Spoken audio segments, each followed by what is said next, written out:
Veterinary medicines रो एक अध्याय में आपको स्वागत करुच्ची। आज मु आउ एक विषय कथा जाऊँगी हाइपोथर्मिया। हाइपोथर्मिया एक्चुअली एक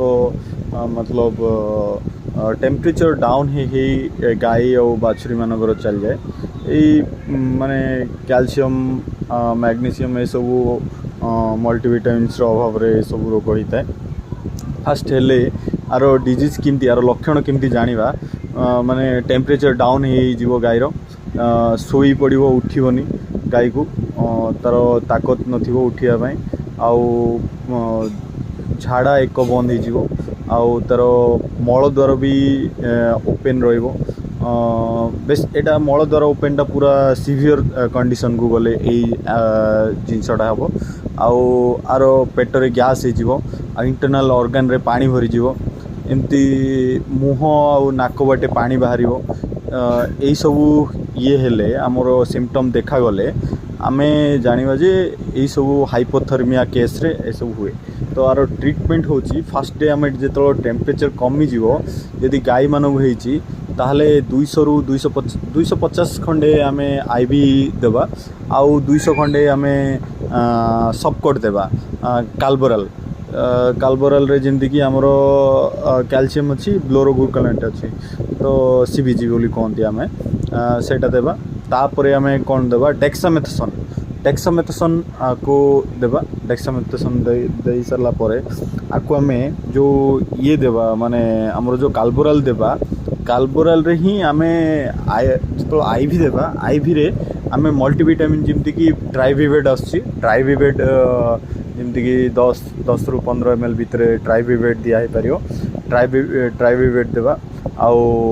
रिमोट वेट जो रिमोट वेट आसची जोटा रिमोट वेट आमर इंटरनल ऑर्गन रो पानी बाहर करिया पई रिमोट वेट इंजेक्शन देबा। तापर भी आमर जदी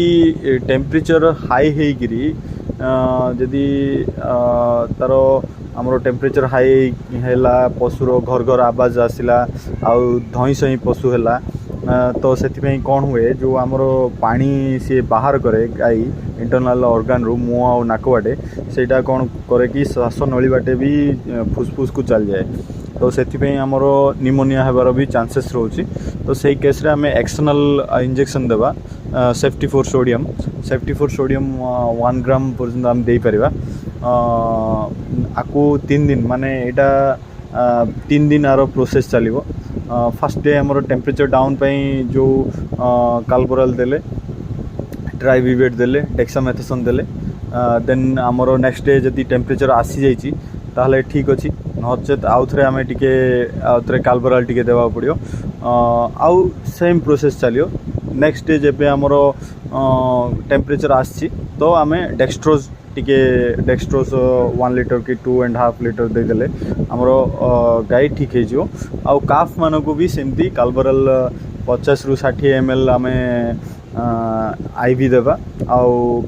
काफ रो जेहेतु वेट कम से 3 मास भितर होते 50 रु 60 ml आईवी देबा 40 रु 50 ml सेमती सॉफ्टकोट भी देबा आउ 5 ml खंडे ट्राइविवेट ताकू आईवी देबा आउ डेक्सामेथासोन 2 ml देबा यही सब एक्सटर्नल भी सेमती से हिसाब रे 2.5 सॉरी 250 mg आसी तो सेटा भी आमे दे परिबा। एमती आमे ये कले हाइपोथर्मिया रो आम गाई और बाछुरी मान को बचाई परिबा नले हाइपोथर्मिया रो लास्ट स्टेज रे आमे गले आउ ट्रीटमेंट संभव नाई से गाई बा बाछुरी से मर जीवार बहुत चांसेस अच्छी। हाइपोथर्मिया को आमे जदी कंट्रोल रे आनी परिबा हमरो काफ बेसी हाइपोथर्मिया रे मर जांदी कहिना जेतलो डीवार्मिंग आमे ठीक से करि पारंदिनी तो डीवार्मिंग कला परे परे ए हाइपोथर्मिया हमको जेमती भी गाई भी बाछुरी को अटैक करि पारे। हाइपोथर्मिया हे गले ताकू स्टार्टिंग स्टेज रे आमे जेमती हेले रेस्क्यू करिया पड़ियो स्टार्टिंग स्टेज रे रेस्क्यू कले गाई और बाछुरी दी जन जाको बंची जाई पारंती। आउ हाइपोथर्मिया वेरी डेंजरियस डिजीज से आमे बी केयरफुल रहा पड़ो और ये वीडियो आमे जो मु जो ये सब जिनस कहली आमे डॉक्टर परामर्श नहीं आमे यूज करवा आमे डॉक्टर को डाकिकी आमे तार ट्रीटमेंट कराइबा दरकार आउ वीडियो देखिथिबारु धन्यवाद। लाइक शेयर सब्सक्राइब तीन जा करेंगे। आउ रही धन्यवाद।